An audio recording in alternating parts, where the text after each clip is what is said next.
একটা কথা মনে রাখবেন, কর্মফল ভয়ানক জিনিস। আজ আপনি যা করবেন কাল তাই ফেরত পাবেন।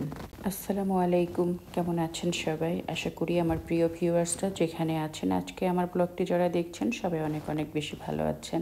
আলহামদুলিল্লাহ আমরাও ভালো আছি। ব্লগটা শুরু করলাম কিচেন থেকে। শেষবারের মতো বাংলাদেশ ছেড়ে যাওয়ার আগে পরিবারের সবার জন্য আমি নিজে হাতে একটু ভালো মন্দ রান্না করেছিলাম, সেটাই একটু আপনাদেরকে দেখাচ্ছি। আবার কবে আসবো জানি না। এই বাংলাদেশে আর ভালো লাগছে না। প্রতিবারের আশা আর এবারের আশা একদম অন্যরকম। তো আমি যাওয়ার আগের দিন নিজে হাতে রান্না বান্না করে আমার বাবা মা ভাইকে খাইয়েছি। তারপরে এই যে আজকে আমি চলে যাচ্ছি, তো সবাই নিচে আমাকে দিতে এসেছে। এখন আমার গাড়ি আসবে। তো আমার বাসার কেয়ারটেকাররাও রেডি হয়ে আছে, গাড়ি চলে এসেছে। আমি মালপত্র নিয়ে এয়ারপোর্টের দিকে রওনা দিয়েছি।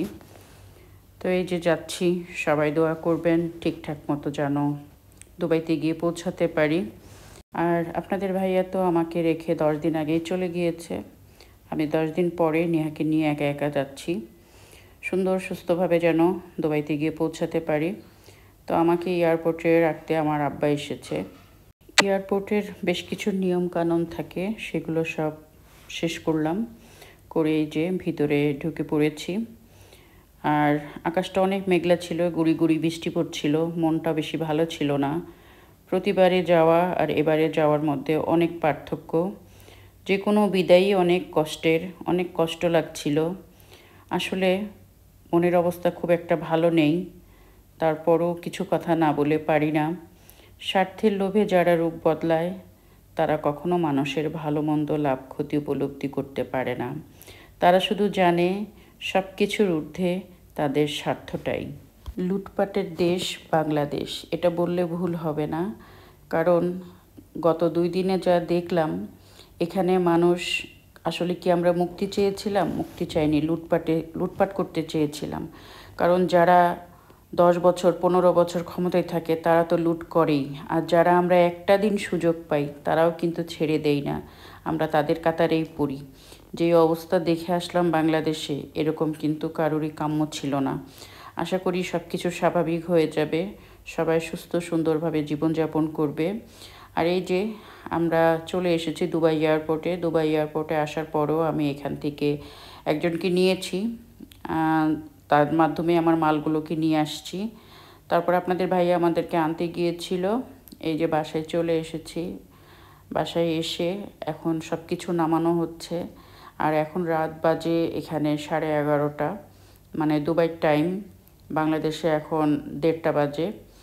তো আরেকটু আগে যদি আসতে পারতাম, তো আমার এখানকার কেয়ারটেকার ছিল, তাদেরকে ডেকে মালগুলোকে মানে একটু নিয়ে আসতে পারতাম বাসায়। আপনাদের ভাইয়ের অনেক কষ্ট হয়েছে, অনেক ভারী জিনিসপত্রগুলো। যাই হোক, বাসায় চলে এসেছি, নিজের সংসারে ফিরে এসেছি।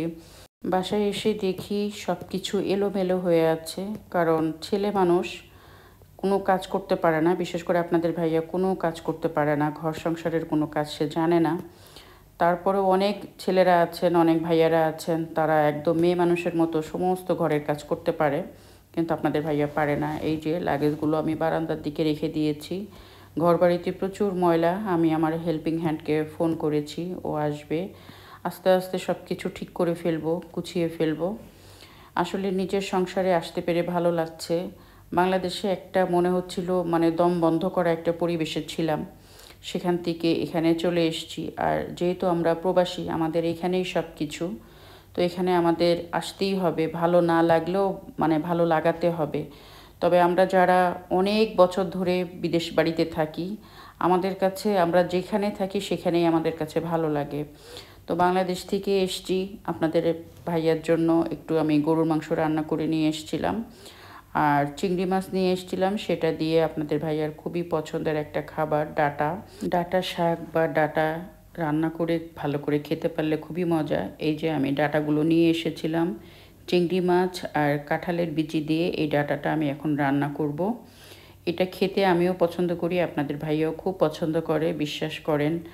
বাসায় ঘরে বসেই আমি দেখেছি ভ্যানালারা বিক্রি করে, কিন্তু একটা দিনও আমরা খেতে পারিনি। বাংলাদেশের পরিস্থিতি এতটাই খারাপ ছিল, কোনো কিছু মানে খাবো বা কিনবো এরকম কোনো মন ছিল না।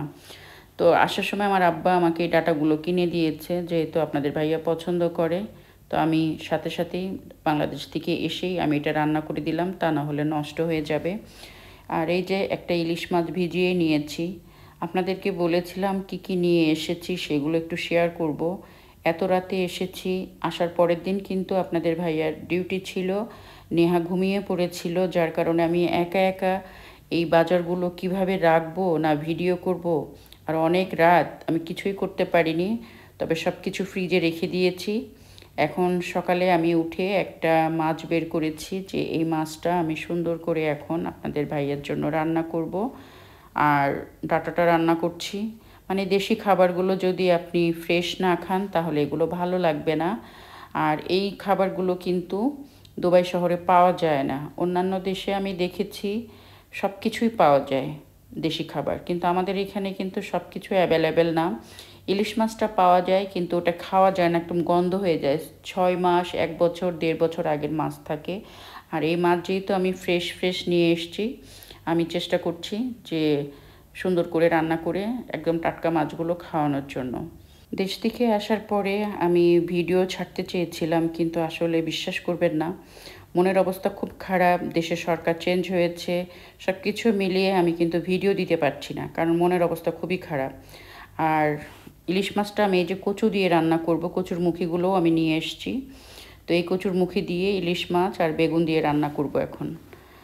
যে কথা বলছিলাম, আমার ভিডিও দেখে অনেকের আবার অনেক জ্বালা উঠে যাবে যে আমার মন অনেক খুশি, তা না হলে আমি ভিডিও দিলাম কিভাবে। অনেকে কিন্তু চাকরি করে, তাদের চাকরি কিন্তু ছেড়ে ঘরে বসে নাই। অনেকেই কিন্তু অনেক কাজ করে, সেগুলো কিন্তু অফ নাই। আমার আবার সব কিছুতেই সমস্যা। আমার অনেক পরিচিত আপনজনদের কাছে আমার সব কাজগুলো তাদের কাছে খারাপ লাগে। তারা যা করে তারা সব কিছু রাইট করে, আমার সব কিছু তাদের চোখে রং হয়। একটা কথা কি জানেন, গরু ঘাস খেয়ে দুধ দেয়, আর সাপ দুধ খেয়ে বিষ দেয়। পার্থক্যটা খাবারে নয়, পার্থক্যটা জাত, স্বভাব ও আচরণের। আমি কারো কথায় কখনো কিছু মনে করি না, কিন্তু কথাটা একবার মনে লেগে গেলে আর ভুলতে পারি না। কারোর জন্য কি করলাম এই হিসাব কেউ রাখে না, কিন্তু কি করিনি সেই হিসাবটা সবাই খুব ভালো রাখতে জানে। পৃথিবীতে সবার ভালো সবাই খুঁজে। আমার কি অপরাধ আমার নিজের ভালোটা যদি আমি দেখি? মানুষের কথা মতো চলতে পারলে, মানুষের বুদ্ধি মতো চলতে পারলে আমি ভালো। আর মানুষের কথা না শুনলে, আমার নিজের বুদ্ধি মতো চললে, তখন আমরা হলো খারাপ। নিজের সব কিছু অন্যের হাতে তুলে দিয়ে আমার ভালো সাজার কোনো দরকার নাই। যার কাছে মনে হবে আমরা অনেক খারাপ, আমাদের থেকে দূরে থাকলে আমরাও শান্তি পাবো, তারাও শান্তি পাবে, এটা আমি মনে প্রাণে চাই। যাই হোক, এই যে বিকালের জন্য কিছুটা ফল কেটে রেডি করে নিলাম। আমার অনেক প্রিয় প্রিয় আপু এবং ভাইয়ারা হয়তো মনে করতে পারেন আপু কি বলছে এগুলো। আমি যে কি বললাম, যাদের বোঝার আমার আজকের ভিডিও দেখে তারা অবশ্যই বুঝবে। যাই হোক, কথা আর বেশি বাড়াবো না। আমি সবার জন্য অন্তর থেকে দোয়া করি, বিশেষ করে আমার যে সকল ভাই বোনেরা বাংলাদেশে আছেন, আল্লাহ যেন তাদেরকে সেফে রাখেন, ভালো রাখেন, সুস্থ রাখেন। আপনারাও আমার এবং আমার পরিবারের জন্য দোয়া রাখবেন। আমি দুবাই সুন্দর সুস্থভাবে চলে এসেছি ইনশাল্লাহ। সুন্দর সুন্দর ব্লগ আপনাদের সাথে শেয়ার করব। যারা আমাকে ভালোবাসেন, আমার ব্লগগুলো ভালোবেসে দেখেন, সবাইকে অনেক অনেক ধন্যবাদ জানিয়ে আজকের মতো শেষ করছি। আল্লাহ হাফেজ।